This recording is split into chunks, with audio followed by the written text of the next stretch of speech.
Hello, this is doctor Upinder Kaur. Welcome to physio lectures. अब ankle and foot complex में अब सबसे पहले हम पढ़ेंगे प्रॉक्सिमल टिबियोफिबुलर जॉइंट और डिस्टल टिबियोफिबुलर जॉइंट।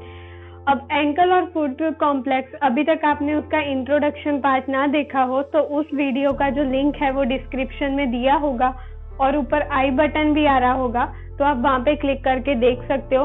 अब सबसे पहले इसमें हमें पढ़ना है टिबियोफिबुलर जॉइंट्स के बारे में।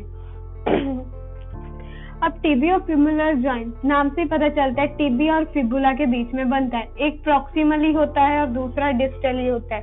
तो आज हम दो जॉइंट के बारे में पढ़ेंगे, एक प्रॉक्सिमल टिबियोफिबुलर जॉइंट और दूसरा जो है वो है डिस्टल टिबियोफिबुलर जॉइंट। अब सबसे पहले जो है ये दोनों जॉइंट जो है प्रॉक्सिमल और डिस्टल टिबियोफिबुलर जॉइंट, ये दोनों जॉइंट जो है anatomically distinct from ankle joint. देखा जाए तो एंकल से एनाटॉमिकली अलग है, anatomically distinct from ankle joint, but functionally linked. लेकिन ये फंक्शनली एंकल जॉइंट के साथ लिंक्ड है, क्योंकि एंकल की मूवमेंट तभी होगी जब ये जो है मूव करेंगे। तो एंकल की मोबिलिटी जो है कहीं ना कहीं जो है एंकल जॉइंट की मोबिलिटी वो प्रॉक्सिमल और डिस्टल टिबियोफिबुलर जॉइंट पे डिपेंडेंट है। सो proximal and distal tibiofibular joint anatomically distinct from ankle joint but functional linked exclusively to ankle joint। अब सबसे पहले हम पढ़ेंगे proximal tibiofibular joint के बारे में। इसका टाइप है plain synovial joint। proximal tibiofibular joint जो है वो है plain synovial joint। अब बनता किसके बीच में है, तो ये जो है कॉन्वेक्स पोस्टीरोलेटरल सरफेस, पोस्टीरियर और लेटरली साइड पे जो टिबिया की सरफेस होती है जो कॉन्वेक्स होती है, वो उसके साथ जो है फिबुला का कॉन्केव फैसेट। सो पहले है convex tibial facet at posterolateral aspect of tibia और दूसरा है concave fibular head, concave fibular head या फिर fibular facet of head of fibula. तो इन दोनों के बीच में बनता है। लिगामेंट है तो इजीली याद रख पाओगे, एक एंटीरियरली और एक पोस्टीरियरली होता है और टिबियोफिबुलर लिगामेंट जॉइंट के नाम से ही है, anterior and posterior tibiofibular ligament. अब जो है सेकंड है distal tibiofibular joint. Distal tibiofibular joint सबसे पहले इसका जॉइंट का टाइप है सिंडेस्मोसिस और फाइब्रस यूनियन। अब ये जो डिस्टल टिबिया और फिबुला है ना वो साथ में जुड़े हुए नहीं होते, यहाँ पे बीच में फाइबर्स होते हैं जो उन दोनों को जोड़ते हैं। तो ये जो है ट्रू जॉइंट नहीं है, ये सिंडेस्मोसिस या फाइब्रस यूनियन होती है। यहाँ पे ये दोनों बोन्स एक दूसरे से कनेक्टेड नहीं है, बीच में फाइबर्स होते हैं, तो फाइब्रस यूनियन है।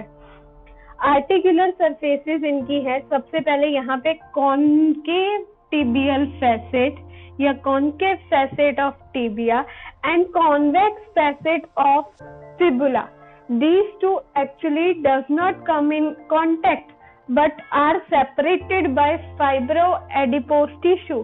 ये दोनों जो है एक दूसरे का कांटेक्ट में नहीं होते पर फाइब्रोएडिपोज टिश्यू होता है बीच में।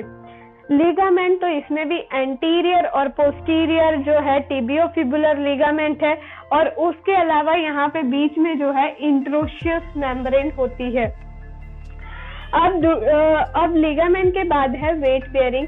तो ये जो है वेट बेयरिंग जो है, जब भी हम वेट बेयरिंग नॉर्मल लेते हैं तो जो फिबुला है उस पे 10% वेट ही आता है, उससे ज्यादा नहीं आता है नॉर्मल वेट बेयरिंग में। अब ये जो फिबुला है वो मोबिलिटी में ज्यादा वर्क करता है, लेकिन वेट बेयरिंग में जो है वो ज्यादा टिबिया पे आती है। वेट बेयरिंग जो वेट जो है वो टिबिया पे ज्यादा आता है और ये जो फिबुला है वो ज्यादा मोबिलिटी के लिए है। लेकिन जब जो है फुट इवर्जन करे, जब फुट जो है इवर्जन होता है, इस तरह से इवर्टेड होता है, उस टाइम पे फिबुला पे काफी सारा वेट आता है। During weight bearing, not more than 10% weight transmitted through the fibula. Weight bearing के टाइम पे फिबुला से 10% से ज्यादा वेट नहीं आता है। However, greater weight transmission when foot is in eversion. लेकिन जब फुट इवर्जन में होता है तब काफी सारा फिबुला पे वेट आता है। Fibula basically help in mobility. Fibula जो है वो बेसिकली जो है मोबिलिटी में हेल्प करता है। Both joint are linked mechanically. ये जो प्रॉक्सिमल और डिस्टल टिबियोफिबुलर जॉइंट है, ये दोनों मैकेनिकली लिंक्ड होते हैं। तो ये था टिबियोफिबुलर जॉइंट्स के बारे में, दोनों प्रॉक्सिमल और डिस्टल टिबियोफिबुलर जॉइंट के बारे में। अगर आपको मेरा वीडियो अच्छा लगा तो लाइक एंड शेयर जरूर करें और मेरे चैनल को सब्सक्राइब करें। Thank you.